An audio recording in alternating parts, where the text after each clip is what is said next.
views expressed on this program are those of the hosts, guests, and callers, and are not necessarily those of this station, its management, or other advertisers.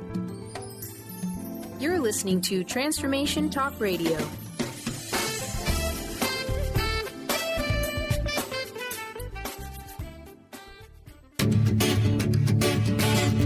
Get fired up for Spirit Fire Radio, your guide to practical mindfulness and meditation. Join hosts Tim Darter and Steve Kramer and discover how to add the mechanics of meditation to your day. Watch yourself connecting in a whole new way and find the amazing moments in life's routines that often pass us by. Add to your awareness with Spirit Fire Radio. Now here's your hosts, Tim Darter and Steve Kramer.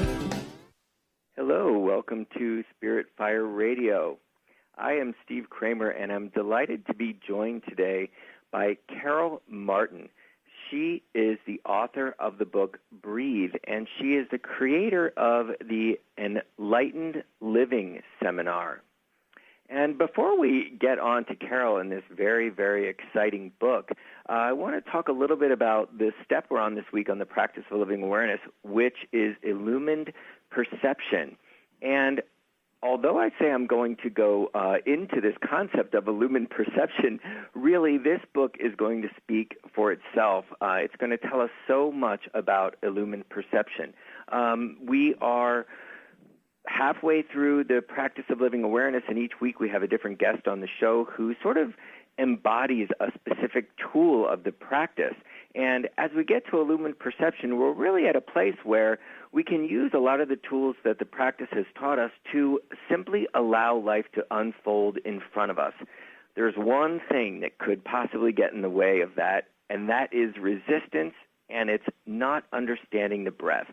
We use the breath all the time in the practice of living awareness, and Carol has written the most incredible book on breathing and breath and a wonderful seminar that supports it. So, Carol, welcome. Thank you. It is so great to have you with us here today. I thought it would be really wonderful, actually, if we could just take a breath at the beginning of, before we start talking, at the beginning of the show. You know why? I am so excited. I have got more Post-its throughout your book, and I've just been giddy. For the last week, as I have been rereading this book, I received it a couple years ago, thought it was amazing then, and as I revisited it, I just couldn't be more excited in the ways that it fits in with the practice, with this step, and just with, I guess, where I'm at in my life. And all week I've been sort of shouting across the room, Tim, listen to this, Tim, listen to this, and I will read a line or a sentence from the book. And so I think it would be good to just take a couple deep breaths because I'm pretty excited for this show. So, Carol, what do you say? You just sort of like, I'm usually the one guiding someone through a breath. Can you just talk to me and let's guide ourselves through a breath? Okay. Yes, okay. It is about breathing. And so if everybody just for a moment stopped what they were doing and just took a gander at their breathing, so observed their breathing, you'll notice there's this nice inhale and then that exhale. And then you've just made space for the next inhale, so let the next inhale happen. And then it's about letting the exhale happen. Wonderful. And what we're actually doing as an observer is we're not controlling our breath. But that's another story. Like resistance, as you talked about earlier, is about our unconscious controlling of our breath so that we breathe shallow, because resistance is obvious to us when we're shallow breathing. Well, and isn't it interesting, Carol, that in me getting very excited about this book, naturally, I perhaps it's even unnaturally, who knows, I notice that I'm not breathing. I'm actually, because I'm excited, I'm actually sort of doing myself a disservice by not allowing what is about to happen to unfold and create space for that. So you see, here you've taught me something already. Just in that moment of us taking a breath and creating space, I could sense this the beauty and sort of my excitement in a very different way of what's going to unfold in the next hour as we talk about your book and your class, which is lovely. So thank you for that. It's all there to be discovered in our lives with every breath, and just creating more awareness. It's so exciting to me too, even after, creating the class 15 years ago or 16 years ago now. I'm still excited too, Steve, because it's never old. You're learning all the time when you learn to actually observe your breathing. It opens up everything to you, so that whatever, that's why it's exciting, so that there's never, ever a lack of opportunity to actually grow in your life. Never. One word I love about the breath is that it's dynamic, and that word seems to be something that's always sort of effervescing and efflorescing. There's always something going on that we have to discover within the breath. I'd love for the listeners. So, Carol, we just dove right in because, as I said, I'm so excited. I'm going to talk a little bit about you after I read, just a little bit about your past and about all that you do, which is quite a bit. And we'll get into the meat and potatoes of this book. But I want to start just simply by reading a quote from Deepen the book. I've got so many quotes here. I think I could spend the whole hour just reading quotes from the book and having you respond. But this is so lovely, and I think the listeners will really appreciate it. It says, the allowing and full acceptance of your breath equals the allowing and full acceptance of your life. Becoming more conscious of your breath and learning to allow it to deepen naturally is a surrender to your life and your being. It is a powerful and loving act of acceptance that speaks to every cell in your body. It is the key to the door of your own evolution. Know where the door is, have the key to open it, then with practice you will walk through whenever you want to. Oh, Steve, I can't believe I wrote that. That's lovely, isn't it? It is so lovely. And a lot of the book just came through me, Steve. I can't, at a personal level, I don't think it's mine. Well, I can attest to that. There is so much wisdom in this book. I've got it completely destroyed, marked up, underlined, posted everywhere. Not destroyed, but I've actually turned it into a handbook. So that's what's beautiful. I love so many things. I'm going to breathe, Steve, breathe. It's called Breathe, an Enlightened Living Handbook. So what I love about these words, and you can see there's so much power in these words, an enlightened living handbook.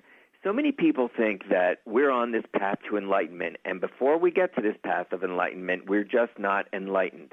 What I love is that you're talking about living with enlightenment, that you can live enlightenedly. Is that a word? So it's called the Enlightened Living Handbook. So it's living in an enlightened way. And so I love that as well. It's a handbook. And so all my markings up and my Post-its everywhere sort of prove that right away, that there is so much power behind so many of the words and so many sentences that I'm just going to read another one because I'm right here at it. You say right at the beginning, think of your mind as your greatest tool, and when misused, your greatest enemy. I mean, right there. Should be a T-shirt. Yeah. So let's go back, though, Carol. Let's talk a little bit about what led you to write this book. You've been teaching the seminar now for 15 years, I think you said. And I know that you I started in 2000. Past, you were an athlete. A lot of breath work going on there. You moved on to become a massage therapist, craniosacral therapy, esoteric healing, which we talk quite a bit about. I know you incorporate the Alexander technique in all this, which we'll get into shortly. But so how did all this come about? I imagine this is all the fodder that led to the writing of the book, but I'd love to hear it in your words.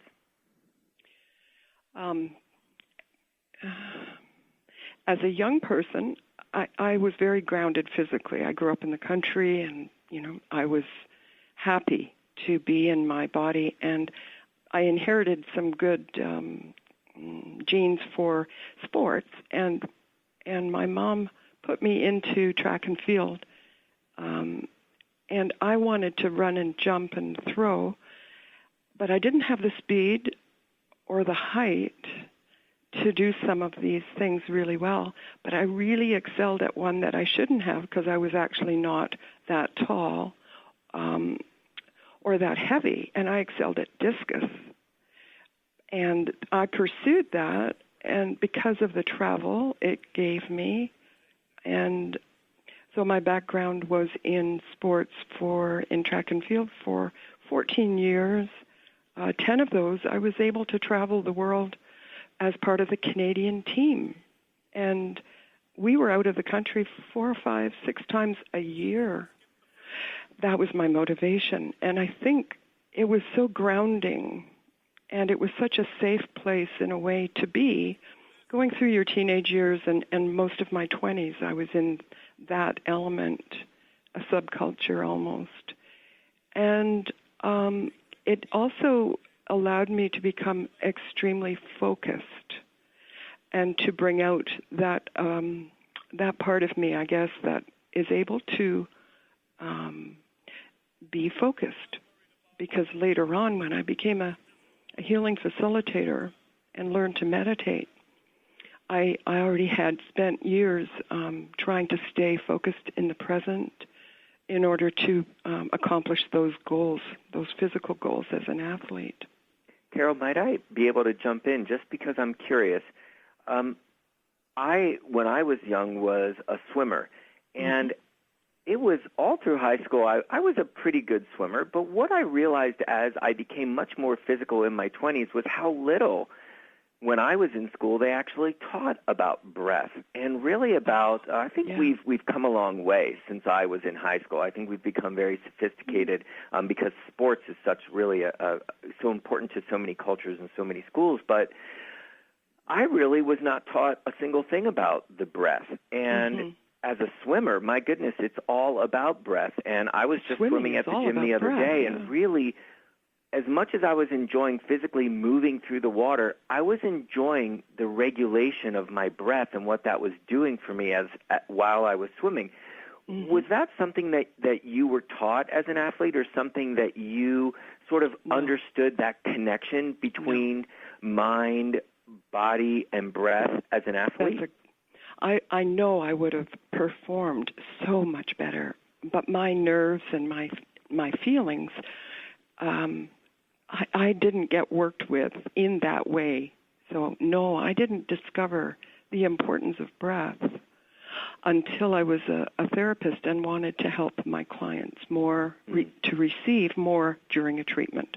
So when they were on the table and they were breathing more deeply because they were relaxed and in present time, I could do almost 50% more for them. And this was astounding to me. It was like 18 years into my practice, and I realized I could help these people learn to breathe more deeply in their everyday life. And in doing so, they could receive 50% more while they were on my table. So at that point, it was just a very small idea about helping people to have a better treatment. It was later on that I realized what I was tapping into was something much bigger, was the whole issue and the whole question of how do we get out of our own way so that enlightenment can happen more easily, and so that we can suffer less. I mean, all the lessons we have to learn are there for us if we want to be present to our lives. Our lives present us with every single opportunity we'd ever need to evolve, But we don't know yet, most of us, that we're not breathing deeply. So we're not setting the stage for us to even begin to help ourselves, because we're not current with ourselves yet. I mean, so much of what... You say the word allow throughout the book, and as we have talked to many healing practitioners on this show, we always really do come back to the fact that the healing practitioner is not doing the healing. The client, the soul, the personality, the person that you're working with is actually doing the healing by allowing healing to be established as an established rhythm, as an established state within their body, and you are simply facilitating that happening. And certainly breath, to notice that in your clients, that as soon as they were breathing, they were in a state of allowing, which is allowing this healing vibration to permeate oneself. You say in the book, I'm going to pull another quote because I find it to be apropos for what you're saying, is all of us are aching to grow, evolve, and change. It is our birthright. The resistance that is there unconsciously for safety purposes needs to be addressed appropriately, consciously, and with skill power, not willpower. Regularly, consistently, and with love and compassion. I love that. With skill power, not willpower. It's so true. We've got to learn these skills, though. We've definitely got to learn them. Yep. We have to plan for our enlightenment. If we want it, if you want it, you must not try, but plan for it. And setting the stage for it to happen is what my book is about, and it's what the class is about, because we don't know that we're not doing that. And, it's sort of like, I can do that. I can be that powerful in my own life. And don't we need that? And isn't it time to, call people to be their best selves, so to speak? The world needs that right now. So my current motivation for teaching this class is that I can't not, knowing what I know, I can't not teach this. It's so important that we empower people now to be their best selves. And what I love about the book is it is quite empowering. There is so much within this book that basically states, this is you. You were built, you were created for this. It is only about creating the space, getting out of your way, and allowing this to happen. And then the fun begins. As soon as we can get into the beauty and the dynamism of the breath, that's when we really start to create our own future. Yeah. And so, Carol, creating, let's talk about that for a minute. So you've got the book and you've got the class. So could you tell us a little bit about how, the difference between those two, how one came about? Did one come first? Did the handbook come first and then you created a class out of that? Or did the class just offer so much that you realized a handbook would go well? I'm curious, which came first, the chicken or the egg? Well, as I said, it was just, I want to help my clients receive treatments better. I thought, okay, there are three approaches needed here, and I created the class with a focus on three skills. That one was more emotional, one was more mental, and one was more physical. Innately, because I knew that those three bodies needed to be part of the project. I needed to kind of slant it, I thought, that way. And so I created this class. I thought, I can teach it in a couple of hours, so I did. But, of course, later I realized these are such life-changing skills that 2 hours may be enough to introduce them, and I've simplified them so they're learnable, but do they stick to people's ribs when they leave? No. We needed more time. This class should be a retreat. It should be an experience that people hang out with for a couple of days. So I lengthened the class to a full day and recently shortened it to 4 hours because everyone seems so busy. I wanted to accommodate people's needs. You gave me the idea about the retreat, Steve, and it has not left my consciousness since you mentioned it. It is we're broadcasting from a retreat center, and Tim and I were reading through this, saying this book is form fit for a retreat. I would love to read, Carol, if you don't mind. When you talk about the seminar in the handbook, you tell people what they can expect from this seminar. Do you mind if I just read some of these because they're so wonderful? Oh, sure.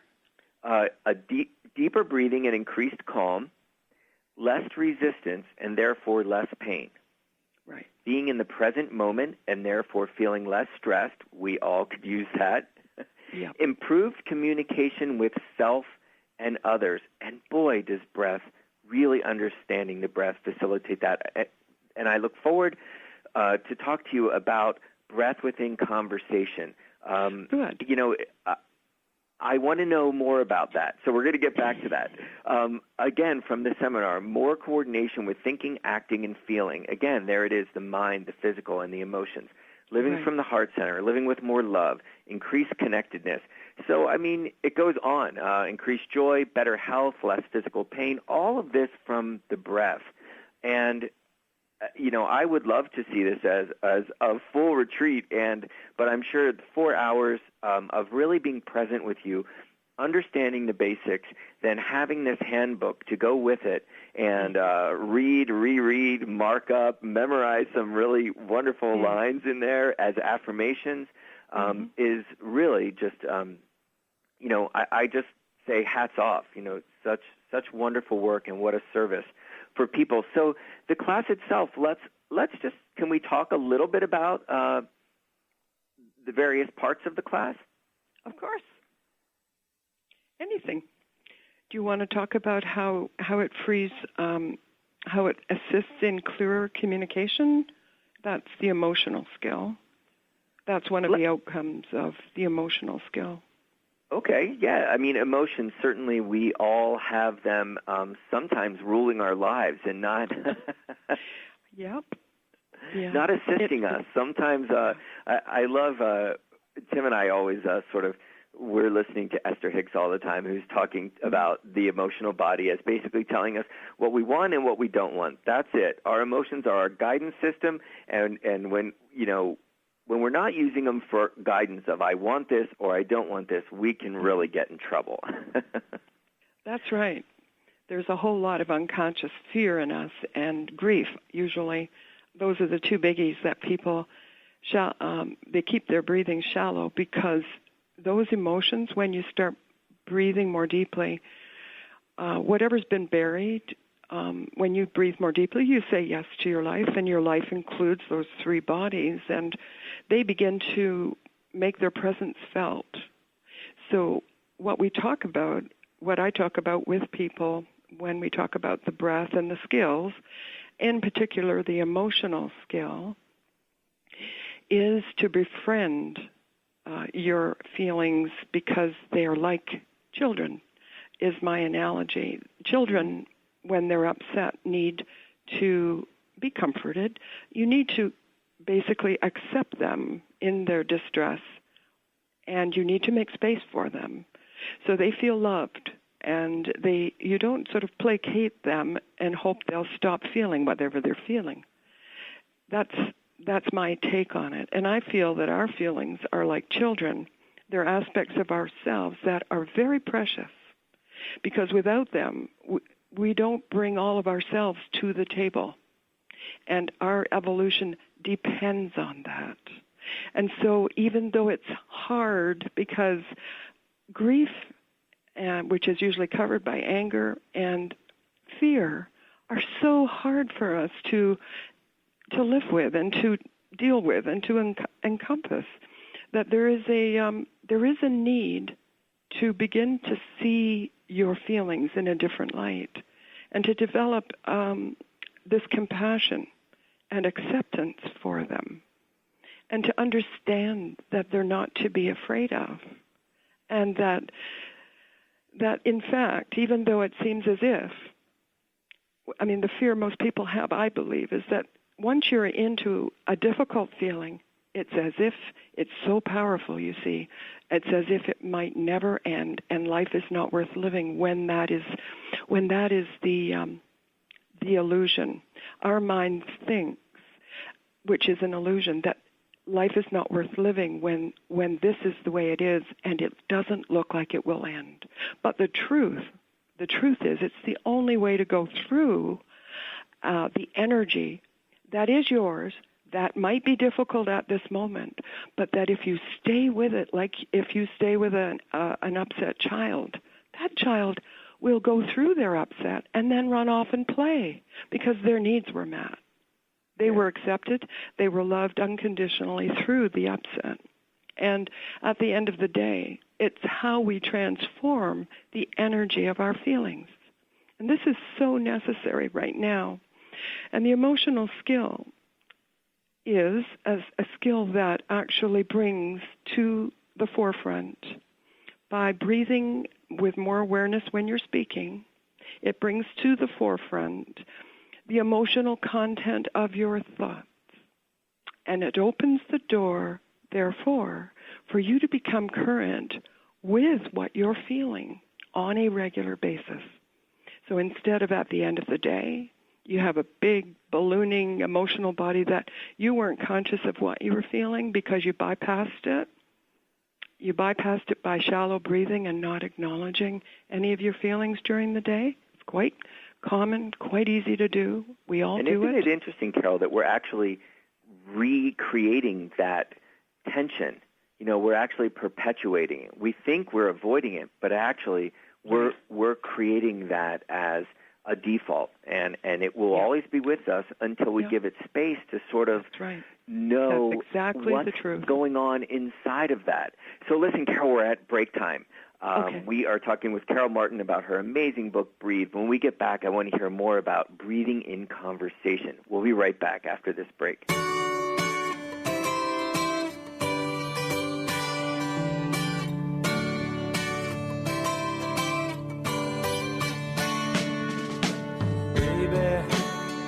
When I think about you, I think about love. Darling, I don't live without you. What if we really didn't have to die to go to heaven? Are you curious about the afterlife or rebirth? The highly anticipated new book from author Dr. Susan Allison, You Don't Have to Die to Go to Heaven, is available now. Find out how to find guidance and healing in the spirit realms. Order the book today and put it on your must-read list for 2016. Visit drsusanallison.com to learn more. Hi, I'm Tim Darter. And I'm Steve Kramer. Join us on Spirit Fire Radio. Discover how to add the mechanics of meditation to your day. And watch yourself connect in a whole new way. Find the amazing moments in life's routines that often pass us by. Add to your awareness with Spirit Fire Radio. Tune in each Wednesday at 9 a.m. for your weekly guide to practical mindfulness. And to learn more, visit www.spiritfireradio.com. Do you want the freedom to spend more time with your loved ones? Travel the world? Live spontaneously? Get ready, because the Chip Justice Show is here. Hosts Dr. Pat Basile and Chip Justice can help you build meaningful success while embracing life. Living a life you love is the end game in this new, inspirational, and empowering show. Positive changes for a life you'll love. Tune in every month on TransformationTalkRadio.com and visit PositiveChangeInstitute.co for more information. Are you ready for a game changer? Sarah Westall is bringing you Business Game Changers Radio. Sarah brings you leading experts, visionaries, and newsmakers who provide the best commentary on big issues and cutting-edge innovations. Sarah's 20 years as a business executive will help you think like an entrepreneur with expertise, energy, and attitude. Tune in to Business Game Changers Mondays at noon Pacific, 3 Eastern on TransformationTalkRadio.com. Tune in to Sheer Alchemy with Leslie Fontaine on TransformationTalkRadio.com and get ready to stir up your passions, remove your blocks, and shift into an entirely new existence. Speaker, teacher, channel, clairvoyant, Leslie Fontaine is a transformation catalyst who channels a powerful energy from source to catapult listeners into living the life they were born to live. Whether it's shifting from scarcity to abundance, from emotional pain into joy, or from illness into health, Leslie will help you step into the true essence and power of all that you are with the help of the Ascended Masters and Archangels. You will not be the same. Visit TransformationTalkRadio.com for show dates and times, and LeslieFontaine.com to say yes to explosive abundance.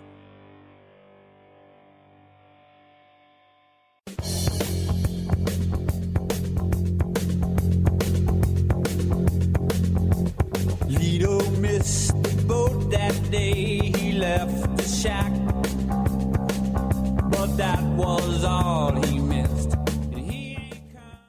Back to Spirit Fire Radio.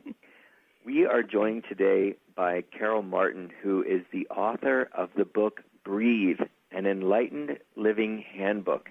She also teaches the Enlightened Living Seminar, and we have simply been having so much fun talking about the importance of breath and what it can do for us to actually learn how to breathe. We do it all the time. We can't not breathe, but yet it's amazing how often we don't realize that we are breathing shallowly, that we are not taking a full breath. Within the practice of living awareness, we've got an entire step, a week-long process to teach you to soften and open your rib cage, receive the breath, soften, open, release the breath. And Carol does this, has been doing this for quite some time. So welcome back, Carol. Hi. Oh, before we get back into the book, I want to tell the readers how they can find a little bit more about you. So Carol's wonderful, really beautiful website, if I must say so myself, is called enlightenedliving.me. enlightenedliving.me. And on that website, you can find the book. You can find when she's going to be teaching classes. There are some video clips on there. Carol's book is digital, so you can find it on Amazon, and the links are on her website. And she just recently did an audio version, yeah, Carol? Yay. Yes, it only took me 2 years, but I did it. Well, listen, we were talking before we went to the break about communication and breathing in communication, and when we were talking before the show, you were saying that, how reading this book and being present and actually embodying the words, that you had to learn how to speak and how to breathe. Not that, I find we teach what we need to learn the most, right? Not that you needed to learn to breathe, but my goodness, if you're going to, embark on reading your own book, you've really got to embody it, and breath was an integral part of that, you were saying, yes? Yes. Well, because we talked before the break about emotions, I didn't know, well, I did know, but I had a certain fear about standing up and saying my truth in public. I don't know where it comes from. It may be centuries of bad results because of standing up and saying your truth in public. I had a certain fear, and it was expressed through my throat chakra, and it was expressed in it being my weakest chakra, actually. And so when it came to reading the book, I had to learn to free that up and really own it. It was about owning it and moving beyond my personal fear of what might happen to me if I stand up and say the truth. It's very deep in me. So this has been a personal journey that I'm on, as you said earlier, because we teach what we most need to learn. I don't teach a book on enlightenment because I'm enlightened. I teach it because it is what matters to me. Well, I just want to say that as you were talking about the throat chakra, and for those who are listening who might know quite a bit or might not know about the chakras, it balances with our sacral center, which is the center for creativity. So I just wanted to give you a little, pat on the back for that. You have created so much. So for someone who is trying to sort of work through the throat center, which is about communication, about creative thought, my goodness, to look at all that you've created with this book, with the class, with your website, and all you're offering to people, I would say you've got those two centers, going pretty good. They seem pretty balanced to me, Carol. Well, maybe I've actually changed. Oh, wonderful. That's what it's all about, isn't it? Embracing change and moving beyond your different fears, really. For sure. Yeah. So that's what it's breathing in conversation. I'm just curious if you could tell me a little bit about what you mean by that. Do you mean literally the way the mechanics of the breath work? Like as I'm speaking now, I can sense that I'm exhaling a bit. And allowing yourself time to inhale fully and not sort of speaking on the front of your breath. Mm-hmm. Is that what you mean by that? I do mean it literally, and I know that it's really difficult for quite a few people to change how they speak in terms of including breath with their speaking. If you think no one will listen for very long, if you speak to people whose attention spans are short, you're going to probably try to speak quickly so that you can say what you want to say before you lose those people. Or if you have a really, really busy mind that and you know a lot and you want to share a lot, you're going to probably want to speak quickly to get it all out. There's lots of reasons that we speak without breathing, and we speak quickly. What happens when you make time for your breath when you speak is that you include all of yourself because your breath is your life. And if you're just speaking from your head and you're leaving out the other three bodies that make up your personality, then it is a fractured presence. And what happens to your listener is that when you include all of yourself in the delivery of something, they will feel more included because inclusivity is like that. It's just you're including all of yourself. Your listener will know that you're going to include them. And that changes a conversation. So instead of it being a one-way street where you're speaking, someone's listening, it's almost like you've really depersonalized the whole thing. And there is not that inclusivity that comes from the heart chakra, that comes from group awareness, and it opens to the higher mind. It opens to unconditional love. It's a completely different energy. It's I can totally sense that, personal. as I know that I do have one of those rapid Spitfire minds, and I do have a tendency to talk quickly because it's just that I want to put the thought in form before it goes away. And that's fear-based. Yeah, I mean, I can sense it just by saying it out loud. Of course it's going to be there. And so I really appreciate that, as I can sense that by being more present, by taking a deeper breath, that I am not only connecting to my mental space and to the thoughts, but to what is necessary and what may not be necessary to be said. So again, that's interconnection and heart. I appreciate all that. It's a clarification, and because there's an emotional component to every thought that you miss if you don't include your emotional body. And so it turns out that this skill, and I only chose it, of course, because I needed something to tack breath awareness on, too. And we're always speaking either out loud or in our heads silently. So even if it's difficult, the more you do it, the more you've actually acknowledged your feelings during the day. And at the end of the day, the less you've buried and held and are still holding unconsciously in your emotional body. It's a really good skill. Yes. Well, I know. And it was an intuitive thing on my part. Oh, I'm sorry?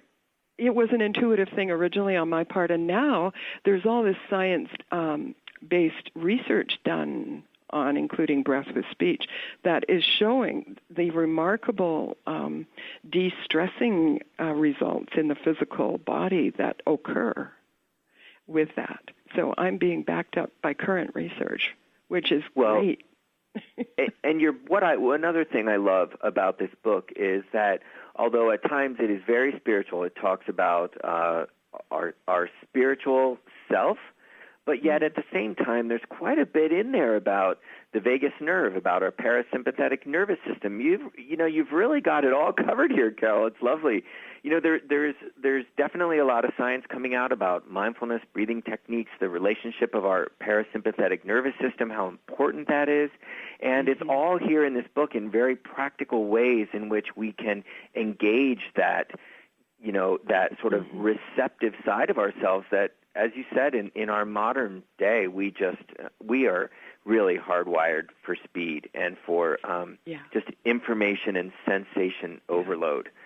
But I want to move on to the Alexander technique, because I know you use that quite a bit, and I don't know a whole lot about it, and I'm really interested. But here's my sort of take on it, and it's related to the emotional body, I would imagine, is that as we don't acknowledge and create space for our emotions, let them out, let them sort of tell us what they need to tell us, we hold them in certain points in our body, and then our movement is restricted. And I believe with the Alexander technique and breath, it sort of allows us to see where are we holding tension, and that tension could be physical, could be mental, could be emotional, and it's a way of freeing ourselves up. Is that so? Mm-hmm. Yeah. The breath, when you begin to exhale more freely, you're beginning to let go of tension, for sure, at the physical level and the emotional and mental level, too.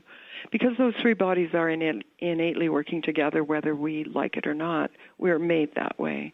So they're in constant rapport, constant communication. When we work physically, we're also working mentally and emotionally without directly addressing the emotions or the mind, because of the interrelationship, like I just said, about with those bodies. So the Alexander technique is a very powerful technique physically to free up and the body to function better. I mean, he cured himself of an illness that he was supposed to die from with this movement back in the 1800s, and this technique has really lasted and I didn't realize it's taught that as a health technique now, not just for singers and dancers and people on stage. It's used as a health technique. Wow. Yeah, and because when you stand in balance and you resist gravity and you lift your sternum with your abdominal muscles, bringing the sternum closer to the chin, and you let your sacrum drop so that it's under your shoulders and supporting your body, you feel supported emotionally. You don't feel downhearted because your sternum is lifted. You're uplifted. Your uplifted posture speaks to your emotional body and says, oh, we're over here now. We're on this page. Come on, because that's what's happening. And your emotional patterns, the old habits and patterns that are old, and you're trying so hard to move beyond, but, patterns and habits are difficult to let go of.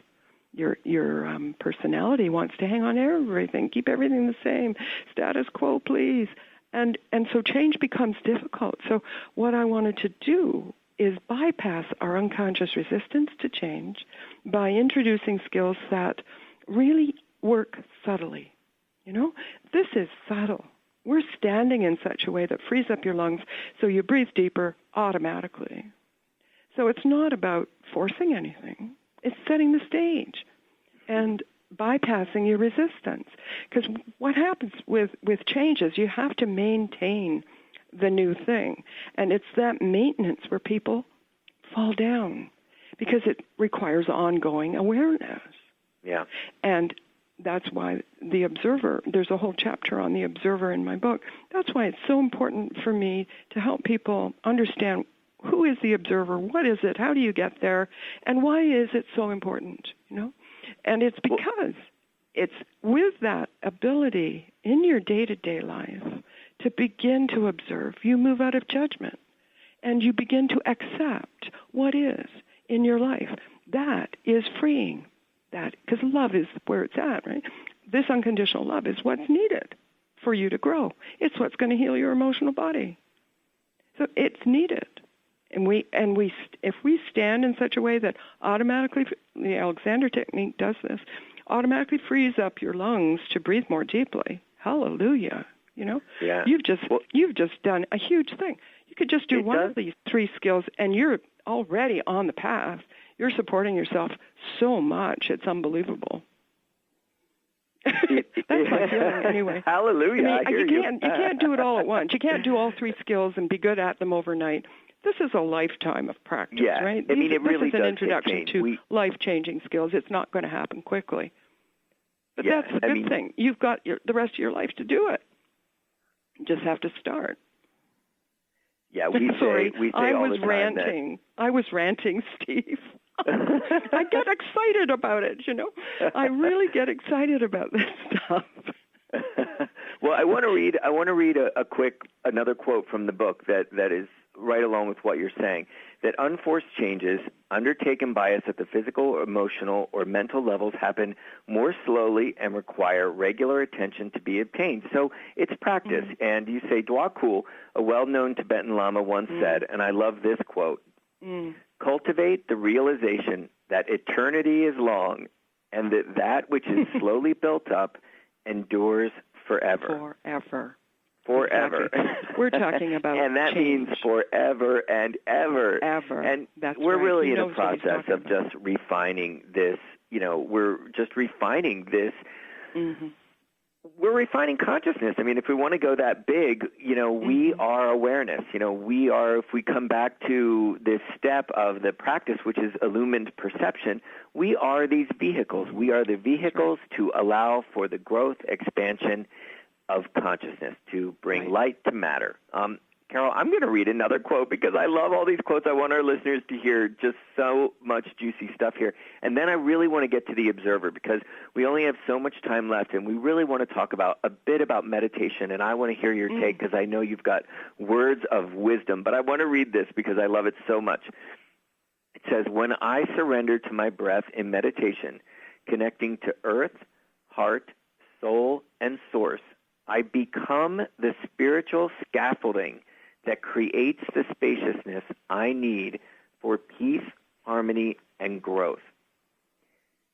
That is beautiful. I become the spiritual scaffolding that creates the spaciousness I need for peace, harmony, and growth. So you become spiritual scaffolding, your being, which includes your mind, which includes your emotions, which includes this physical body that is a vehicle for this source, for this soul to come through. And I love that it really comes down to breath. And you say in this first sentence, when I surrender my breath in meditation to connecting to these various earth, heart, soul, source. So I want to talk about that a minute. Surrendering to breath in meditation, you talk about the observer. There is something amazing that happens when we observe our breath in meditation, where we immediately, not only are we observing our breath, we can unfold and sort of really discover all of these intricacies and the ways that breath is related to, as you say, our body, mind, emotions.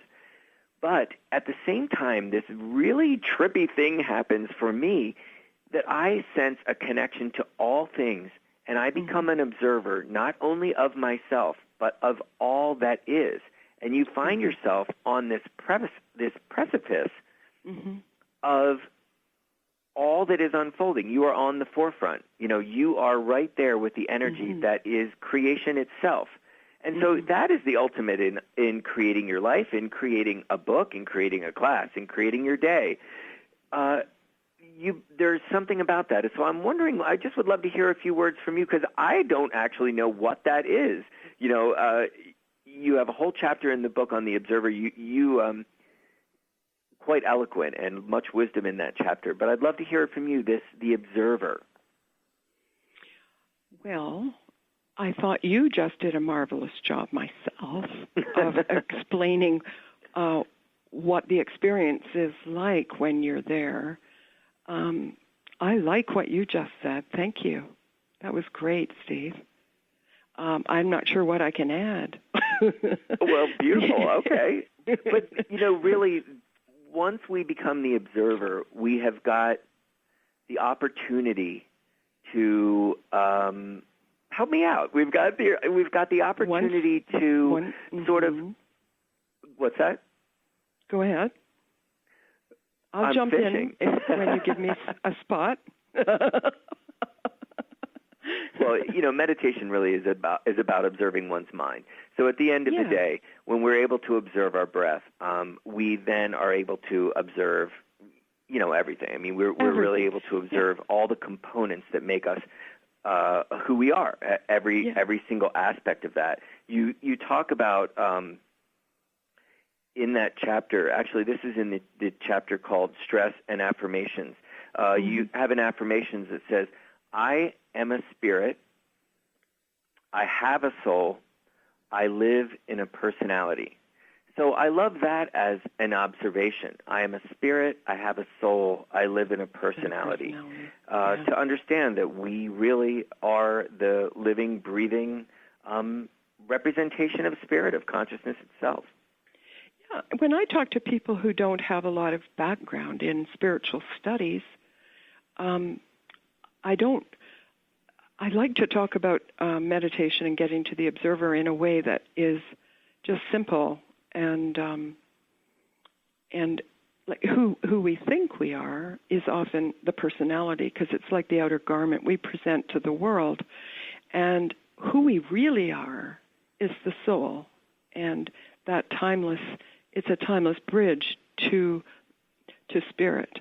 It's not the highest spiritual aspect of us, but it is the aspect that we are learning to evolve towards. And by going to the observer, you're spending time in the soul's realm because of its location. It's a real estate issue. The observer is located above the diaphragm, so it's under the auspices of the soul. And the centers below the diaphragm are under the auspices of the personality. And this is about learning to be in that place that is a higher vibration. And this pulls and helps the healing of the vibration of the centers below the diaphragm, your whole personality virtually. And so if you only did that, you would be helping yourself, all the people you know, your community. In fact, it would be your gift to the world to become all you can be, because you'd be helping your own integration, and you'd be opening to the greater truth of who we really are. But you have to go there to find out, and you have to go there without an agenda, and that's hard for people. And you go there taught to achieve, the breath. Have a goal, But you have to go there completely open, So I think it is a skill that I am so privileged to know how to teach because of esoteric healing training and so on, and teaching esoteric healing over the years. I thought this important stuff needs to be available to everyone. And so, well, Carol, that I'm so is glad a wonderful to be teaching way. this class for that reason alone. Hello? It's a wonderful way to wrap the show, because I can't believe an hour has gone by already. Neither can I.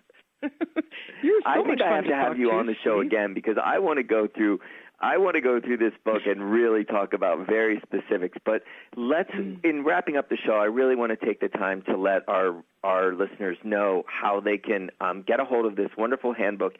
It's called Breathe an Enlightened Living Handbook, and Carol's website is enlightenedliving.me. And listeners, please, by all means, go to her website, read the book. It's available digital, it's available audio, it's available in print.